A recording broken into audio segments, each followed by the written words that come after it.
My guest today is Tracy Levine. Tracy is, like me, a Forbes Coaches Council member, a national public speaker, facilitator of the popular Innovation Incubator 4.0. Sorry, let me take that again. Innovation Incubator Industry 4.0, and the CEO of a recruiting firm, Advantage Talent. I'll also mention she's a little bit more complicated even than that. If you look at her LinkedIn profile, you'll see a variety of different certs related to digital identity and stuff. Tracy, thanks for making time today. I appreciate it. Thanks, Jeff, for inviting me to be here. We've known one another for a long time. It's my pleasure to finally get you on. So we're going to be really talking about owning your digital identity. And it's a great topic, I must tell you. How did you become interested in this area? I have to admit it was LinkedIn and the applicant tracking system. I have a seat on LinkedIn, and I opened the recruiter LinkedIn side, and all of a sudden with my jobs, it said, do you want to sort by social, applicant, and they gave me geography because they know where your ISP is when you apply, whether you put that on your LinkedIn profile or not, how far you are from the job. And I was like, what is this? So I got to dissect that one more second just for the audience. So LinkedIn Recruiter, this product that LinkedIn sells to recruiting firms that allows them to get access to the entire database on LinkedIn. Now, I'm LinkedIn member 7653, folks, and this is 600 million people later. Yes. Approximately at the time of this recording, and they're showing you what? Social identity. Well, the social is, have you interacted with my company before? Okay. Who are you following? Because with ghosting, they want to not start selling at the time of application. So if the first time you've interacted with a company on LinkedIn, Facebook, or elsewhere is when you apply for the job, you're already the candidate B. The person who has already interacted through social media with the company is less likely to ghost on you. So you're almost like an internal candidate because you've already bought into the company because you're following them, you're engaging them, and you may have shared information about that company with your friends. So you already know about me. So with a shortage of talent and ghosting, you're the best candidate for me to start with as a recruiter or a hiring manager. So it begs the question, how the hell do they know that I looked at a corporate page on Facebook or followed a firm on Twitter? I assume Twitter's included in that. Well, LinkedIn on their side, they follow your LinkedIn. On the other system, because I have a couple of ATS systems, I could actually look with plugins on whether you're following me on Facebook, Twitter, or shared anything. LinkedIn was the first to really put it in one system. And I could even tell if you started filling out an application and deciding not to do it, that counts as a contact tent. So when you apply online and I post a job, what I can do is I immediately pull up and I can sort by whether you've already engaged with me, because if you respect me, you're more likely to be authentic and honest with me, and we could get to you in a seat quicker that you want to, because I don't have to sell you on my company and I don't have to sell you on me because you've already bought me. And so for an HR reporter, think if you're a Fortune 500 company where you're worried about being ghosted, which is becoming more and more prevalent, and I look online and I see, hey, Jeff's following me. Not only is he following me, he shared a story I put out with Tracy. So he's bought my product, he knows my product, and he likes it enough to share it. So when I go to interview, I'm going to pick Jeff because Jeff has already bought into me. It's fascinating. Folks, if you're listening to this later on as a podcast, you didn't see me go wow at a particular point. I mouthed the word wow for Tracy because this is fascinating stuff. So if you want to encourage a firm to contact you, let's say you're planning on applying for a job or you want to be recruited by a firm using LinkedIn, one of the first things that you want to do is to like the firm on the platform. Or follow their company page. Right. Fascinating. Or even just share an article that they've put out, something that is not an ad, but something that does add value. And when I say share an article, don't put it on your main feed. Share it with people who would be interested in the article. Don't become a spammer. That's part of your digital identity also, is not being a spammer on the feed. So be smart about what you do. Fascinating. Fascinating. So this is how you became interested in it. And the other part is, this as a recruiter in the past, Former recruiter in the past, everybody is really interested in saying they'll go anywhere. And so on LinkedIn, they always put things like United States under their name, or they'll put the whole state of, I live in Georgia, they'll put the whole state of Georgia. Well, recruiters know that, and hiring managers, you at some point in time may say that you'll go anywhere, but you may not stay going anywhere for more than a year. So they have a button now that if I say, that's awesome, I've looked through the people who've engaged with me socially, but I need to know if they're literally within driving distance based on traffic patterns. And you can click on geography based on what they know your ISP of your phone or your computer, wherever you have applied, is your main home. And they can tell if your commute is going to be 1 hour, 2 hours, 3 hours, and whether it's really realistic that you're going to make that commute. Most recruiters don't start there. Hiring managers, though, on the other hand, we have found with our clients, they will call back and go, I don't care what your client's telling me. I've pulled them up on LinkedIn and I see that they're 200 miles from me, and I don't care what they're telling you. Unless they're moving on their own dime, I'm not interviewing them. Makes perfect sense, because folks, I know LinkedIn offers you that ability to figure out the drive time to the employer. Surprise, they're offering that same thing to the employer as well, but you don't know it, right? And this is fascinating stuff. So, go ahead. Owning your digital identity, what does that mean to you? Well, it means to me is people need to understand, just like a product on Amazon, you are being bought. And there are 3 buying stages. They want to see your picture. They want to have a consistent product. And that, what I mean by consistent product, whatever you're advertising in your headlines, your resume, and everything else, it needs to be consistent. And they also need to know that you're authentic. They need to trust that you are who you say you are.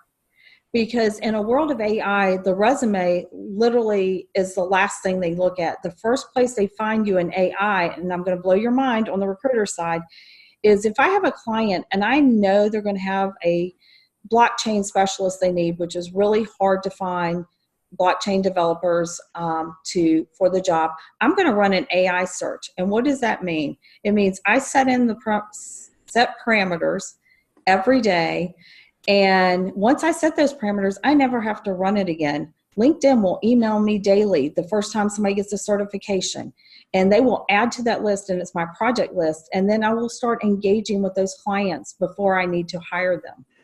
And so they've made this whole sophisticated AI. So once again, if the first time you're interacting with a company is when you're applying for the job on a job board, you're once again candidate B, because you're just now getting introduced to a process that the recruiter or the hiring manager has seen maybe a month, 2 months, 6 months beforehand, and they're more familiar with them, and they have been once again trying to engage them through social media to see if they could buy the product, so they don't have to sell when they have their immediate need. So investigate, let's say not necessarily sell the product. I'll use Coca-Cola as the example because you're in Georgia. What the heck? What the heck? Great company. I'm not going to get into comments about soda companies. But let's say you like the Coca-Cola page. In some way you engage with the firm. You're advantaged in that regard with them. And then from there, you have the opportunity to they have the opportunity to go a step further, is to monitor your account to see how you engage. Am I interpreting this correctly? It's not quite totally that sophisticated, but the algorithms pull you in because you are engaging. And they don't pull you in if you have never engaged with the company, and it doesn't take a lot of time to engage. Because I will tell you, as a LinkedIn person who gets more emails from LinkedIn because I follow a lot, I'm in a lot of groups, I'm very stingy with how many more people I want to send me emails. So what I would encourage people, you don't have to just follow every page, but you engage with their stories. You engage with them in some way so that you will show up on the social media engagement scale. What sort of example of engage could someone do to engage with their stories? And as we're recording this, LinkedIn Live isn't out yet, but it was announced yesterday. Yes. So I'm fascinated to see how that gets synthesized on the brand side. Please continue. I'm sorry. The way that you engage them is when you share their story. If I wanted to share, say, one of your podcasts, I would put @Jeff Altman. And they would see in the feed that I have engaged with you. Very simple. Folks, it takes a second. And none of this is hard. No. What other sorts of things can people do to be attractive to an organization other than having skills that are congruent on both LinkedIn and perhaps a resume with one another? After all, speaking in my former recruiter life, so many times I look at a resume, fine, go to the LinkedIn profile and go, I'm not going to see the same thing. So obviously congruence is important. What else is important to it? Well, you have to realize that job titles have changed. And what do I mean by that? I'm going to pull out my Google background of what I've learned using Google Trends. Chief Operating Officer is no longer a job title. So if you put in your top heading that you're the COO of Jeff Altman Inc., I don't know what you do. Because the reason why under jobs and education, COO is now a search term, which means they will put it as a title in jobs, but a COO is less than 6% of companies still have them, first of all. And second of all, there's no consistent title. So Google can no longer legitimately say that if I put COO in, they know what I'm looking for. And so the only reason why you still see it in job titles is they know people who have pivoted to the new jobs that interface with automation, machine learning, and IoT. A lot of them came out of the COO position, but it doesn't mean the COO title as we know it is really a title, which brings me to, on the recruiter side on LinkedIn, when I put in COO and think about most of us are opening it on a mobile phone, I have to type it in. It's not a drop-down choice. Think about that. So you have to be congruent with the LinkedIn data dictionary, is what you're saying. Well, let me clarify. It's not that you have to be congruent with the LinkedIn dictionary. Your heading has become more important than your job title. So at the top, you need to put Jeff Altman, interviewer, podcast. Tell them who you are and what solution you solve, because your title no longer tells what solution you solve. So that 120 character heading has become the most important part of your resume on LinkedIn. That's been the case for a long time. And when I was thinking of title, I was thinking of the, title underneath your corporate name and having it in the data dictionary, as opposed to, if a firm is looking for a vice president and you use VP, you're invisible to them. And conversely, or if you do VP of the fill in the blank and it's a unique function that the data dictionary doesn't have, there's a problem there for you. Am I misinterpreting, or am I working with old information? A little bit old and new. Okay. The algorithms have gotten much more sophisticated. So your title, while it may be important, is also not as important as being consistent that your title and your job and what they're looking for matches up, and that the skills that you have and your recommendations match. And what I mean by that, starting with your title, I don't even know that it's the LinkedIn lexicon more than if you think about on Google, we put in how to near me. And so you'll see lots of stuff that's now starts with how to. Almost all these articles are starting that way. Well, think on LinkedIn. If you were trying to find you and you were going to type something in the search bar, would you put in people manager or would you put HR manager? Think about what you would actually type into the bar. And it's okay to put the title you would type into the bar, and you could put in the description, because people get really nervous and say, at my company, I'm called the, people manager, which is the equivalent of the HR manager. So you're clarifying for people why you put what you put above in your title. I love this. This is so wonderful. Tracy, thank you. Let's keep going. What else should people be doing to own their digital identity? How do they delve deeper than just simply making sure they don't have the bong photos online? You remember the bong photo stories from back when? Yes.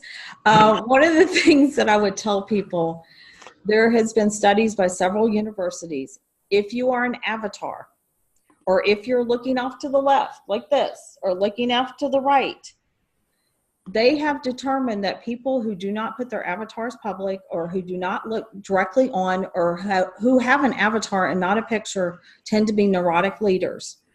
And so your EQ is being judged based on your avatar or not looking directly at the camera in your picture, because neurotic leaders, they have moments of emotional outbursts that they tend not to turn into leadership moments. They also are slow to embrace change. And in a disruptive economy, you cannot be the leader that is slow to embrace change. So that one thing alone may keep you from being interviewed.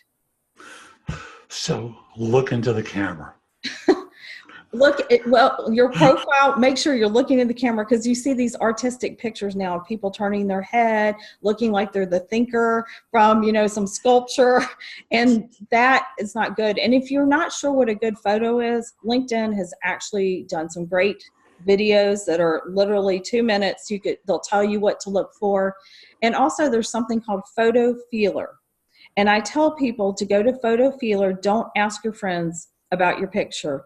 And Photo Feeler is an app. You put your picture in, and random people, based on your title, tell you whether they think you're competent, leadership, or influential, and where you rank on it. And those photos, if you use those, because you are a product on Amazon now, but you're a product being bought by your picture too, if you use that, you'll get more positive reviews on you as a person. And the feedback can be very funny and very harsh. I've done it in workshops where I've put on tons and tons of makeup and taken a picture and put it through the Photo Feeler so they can see what people say. And then you change it up, and it really does change how people perceive you. And it's not about wearing the best clothes. It's not having the best photo, but it's having the photo that makes them feel that you're a business person that's likable, confident, and can lead. And if for those who like to date, they also have a dating app within that too, to see if you're dateable. That's a different podcast. We don't do that here. It's amazing to me that that's out there. Wow. So the idea is it's crowdsourcing impressions. Yes. Effect, so that you're able to get a sense of how you're seen, good, bad, indifferent. What's the emotional identity that you generate when they see the photo? Fascinating. Doesn't mean it's true, but that's how you're perceived. Right, from your picture. And we're not good judges of our own pictures. And in the workshops, you'll see people are very surprised by how the Photo Feeler people come back to them. And just so you know, it's not ever negative. It's just they'll tell you that, oh, she looks likable, or he's likable, but he doesn't look like a confident leader. Mm-hmm. And if you're going for a leadership position, you want to look like a confident leader who is likable. So guys, you don't want to have the photo up there. I do have one of these for myself, because I think there's certain blog posts I release that need this sort of a tone. And it's the finger pointing at the viewer as in a threatening kind of way with the stern look. That's probably not a good shot to use. But the one, you're the big game hunter, you could have the finger pointing out. It goes with your brand. And I'm not a scold. When I first branded myself as the big game hunter, it was to differentiate myself from the people who said, I'm a recruiter, I'm a headhunter, I'm VP of Talent Acquisition for North America with 3 weeks of experience in the field. Because the titles in the search business often are given away like water. And, yes. And anyone who would say, and in my case, I trademarked it immediately, the big game hunter, suddenly you're different than all the others. So that's what I really saw was a differentiation point. And now as a coach, it works very well because I want you to be big. I want you to be more effective and successful. But that's a digression here. Back to owning the digital identity. Well, are you familiar with social hiring? I'm going to ask you a question. Socialhiring.co? No, LinkedIn social hiring. No, I'm not. Tell me all about it, please. With social hiring, think about your summary and you pull it up on the phone. All anybody sees is that first sentence. And then below it, when you pull up, say Jeff Altman, it says, would you ask him, who would you ask? And it shows 4 pictures to interview you. And I get to pick which of those 4 people I would choose that LinkedIn has sourced for me that I would choose to have interview me. So if you look up and your first sentence doesn't match with what they're asking me if you're good at, then I'm going to probably pick somebody else because humans need to be reminded of what your strengths are. And you could choose none of the above and choose somebody else. And why is that important? Because that goes into the algorithms of where you come up in the recruiter search when they start searching for candidates. Wow. And I say that sincerely. The amount that has changed in the few years since I left search and the additions to the product are fabulous because it helps you as a search professional identify people in different ways beyond simply doing a keyword search like job boards used to do. Yes, I'm sure job boards and keywords, well, let me restate that, LinkedIn and keywords is of course part of this. It's not just simply saying, oh, I like the way Tracy looks. Right. Let's go talk to her. But it's the nuance here so that you're not talking to or reaching out to 150 people. And think about this when you're trying to get to talent very quickly and you don't have time to source all the recommendations before you could call. Think about how wonderful for the recruiter that LinkedIn has something that not only when you endorse a skill now, it says, how do you know that they're good at that skill? Did you work directly with them? Did you work indirectly with them? How are you basing your endorsement of this skill? And that puts all of those check marks in context. So it's no longer who has the most popular friends, but how did you know that they're good at this? And I think that's a wonderful addition. Me too. System. Me too, because for years I was solicited by people offshore who would endorse me for one thing and expect reciprocity. And I knew the intention was gaming the system and making endorsements less valuable and less meaningful. And the idea that I responded with was, let's be practical. I know how someone could figure out that I was knowledgeable in this area because I'm very visible online. But how am I supposed to know that you're a good procurement person? Right. Yeah. And what kind of a recommendation could I ever write if I were writing a recommendation? He's a really good guy. Well, it's awesome what LinkedIn's doing. I will tell you, I'm very impressed that they're in the forefront of trying to make it more meaningful for the people who are trying to fill positions and for the candidates so they can be found in a real authentic way. And for example, if you have not gotten a written recommendation recently, I would suggest that you do because Microsoft owns LinkedIn. So now what comes up on a LinkedIn profile when you share somebody's profile is the last recommendation you got. And so it gives the recommendation and says, would you like to learn more about Jeff? And whatever that last recommendation is what's coming up on the email or within the share. And that's very powerful. So that's why they give you a choice of whether to accept a recommendation or not. Think about, it's not about collecting recommendations. It's having good recommendations that represents who you are and continues your brand when somebody opens up their Outlook account and they click on your picture and it shows the most recent recommendation and your LinkedIn profile while you're in email. So think about all that. That's why you have to claim your digital identity, because it's going to claim and make one for you, and you're going to have one. It's just whether you control what that branding is. So recommendations need to be approved by the recipient. Correct. And yes, you can always send it back to the person for a rewrite. I know I've sent recommendations I received for little tweaks. And again, I'm not in the job search mode. I'm in the mode of coaching people. And I want them to get social proof that I'm effective. Right. And that's in effect what you're doing with your recommendations, is gaining social proof of your competence around something so that people have that testimonial there right in front of them in the new Outlook. And going back to the skills, which we talked about before, people don't like writing recommendations, not because they don't want to help people. It's just hard. So what they're doing, they're trying to make it easy for the recommendations to be skills where you don't have to write. And that's why they're asking now, how did you work with them? How do you know them? Did you manage them? Did you work on the team? Was it indirect, i.e. vendor relationships? And they're helping make it easy through AI to find out your competency without forcing people to write the recommendations.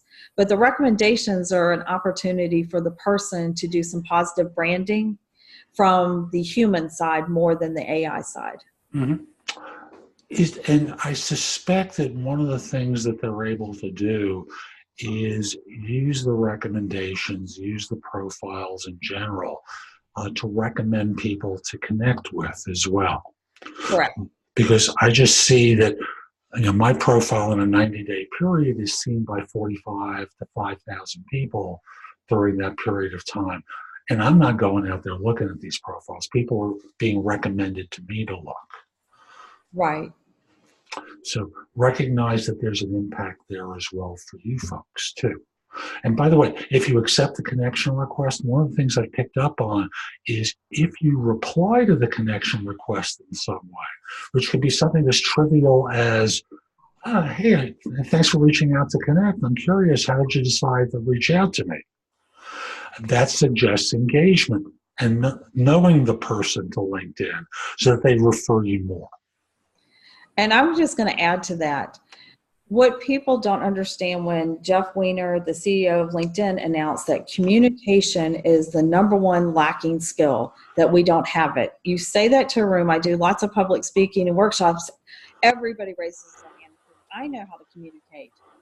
But I would push back to anybody who raises their hand that is saying they can communicate, and I go look on their LinkedIn profile and I realize they don't understand that social media is communication now. Companies use Slack, they use Trello. And when I look online and I see you don't know how to appropriately interact on LinkedIn, I know that if you're working remote or working with a global team, you probably don't know how to communicate appropriately in that type of situation. Fascinating. Hey, Tracy, what else should we cover today? What else do you think the audience would care about in the way of owning a digital presence? Well, I think they would care about Career Builder had Harris Poll do a survey.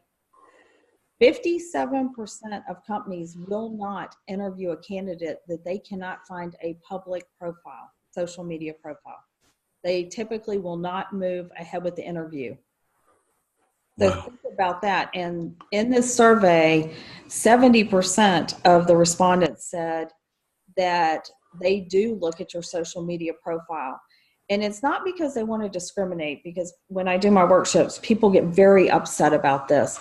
What they're looking at is, once again, going back to communication, because they need to know that you're not going to respond to something that's going to cause their stock to go down.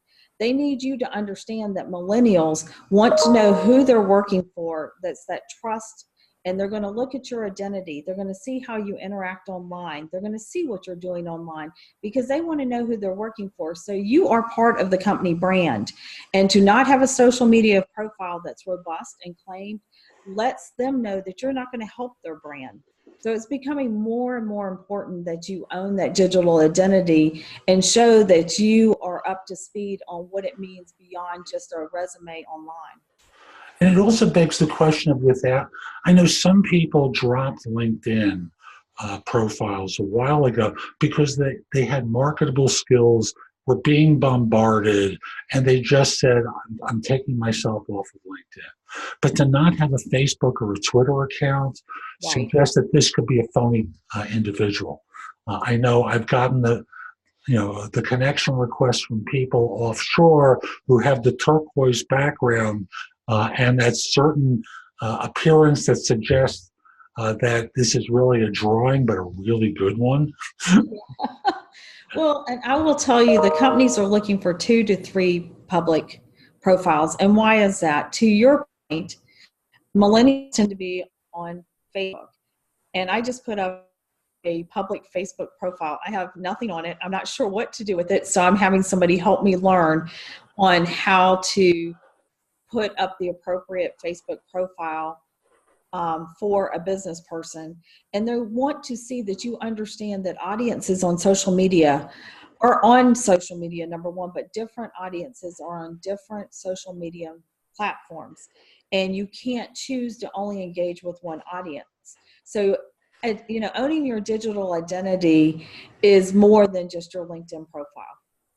It's, having other profiles that are public, because once again, when you think about it, companies now have ratings through Glassdoor, they have ratings through social media, and people are looking, and that's why they ghost on companies. They start looking online and they start seeing that, they're saying that they're a diverse company, but they go look on LinkedIn and they see that you've only connected with people who look like you, who could help promote you, but you're a mentor.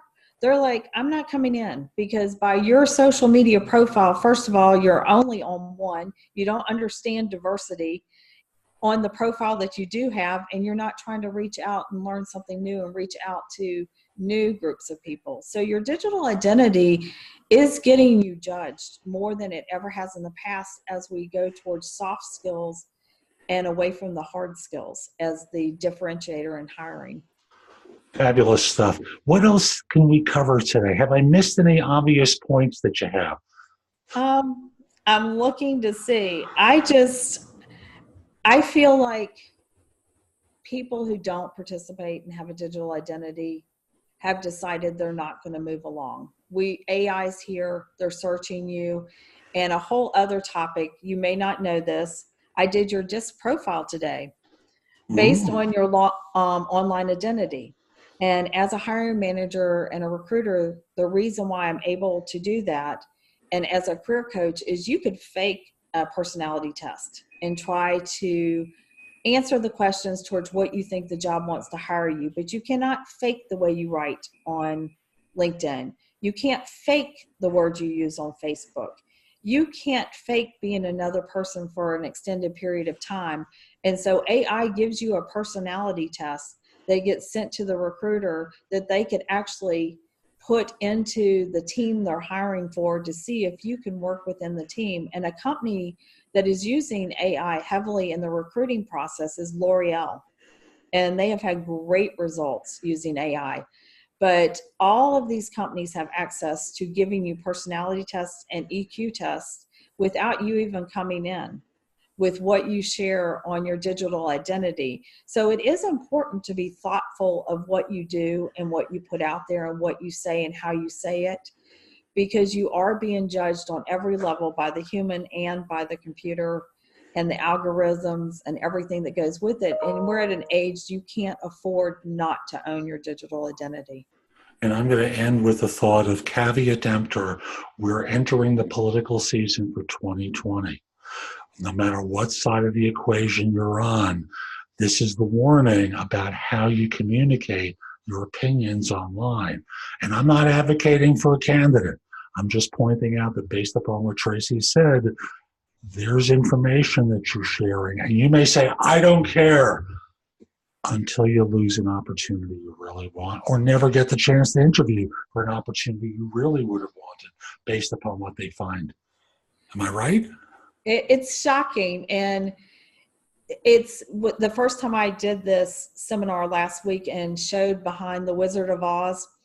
And one gentleman stood up and he said, wait, who said they could have all this information about me and who said they could share it. You did. And I said, you did. And not having a digital identity, they will also judge you more harshly. But your digital identity and how you talk, even beyond whether it's political or even if it's business, they look at what words you use, what type of vocabulary, how long it takes you to get to the point. What you do and how you do it is being judged, and you are being given a personality test where they're going to rank you within teams based on that personality test. And I just want to end with one last thing. They're giving you a personality test whether you know it or not. Exactly. Tracy, this has been fabulous. How can people find out more about you and what you do? Go on to my LinkedIn profile. It's under Tracy Levine, and I have several articles. I have events going on, and follow the Advantage Talent Inc. company page or follow the engagement page. Every day I give something for you to think about that won't take more than 3 to 5 minutes to boost your career empowerment and get what you want. Tracy, this has been fabulous. And folks, we'll be back soon with more to help you find work, pique your curiosity, and inspire you in different ways. I'm Jeff Altman, the Big Game Hunter. If you're interested in my coaching you, easiest way to do it is to connect with me on LinkedIn at linkedin.com/IN/the Big Game Hunter. Once we're connected, send a message to me. It'll help with the algorithms, right? And it'll also allow us to schedule time for a free discovery call. Last thing I want to mention, my YouTube channel, JobSearchTV.com, and my podcast, No BS Job Search Advice, were both named top 10 in their respective categories recently. Subscribe to the channel, subscribe to the podcast. You'll get information daily that will help you. Folks, have a great day. Take care.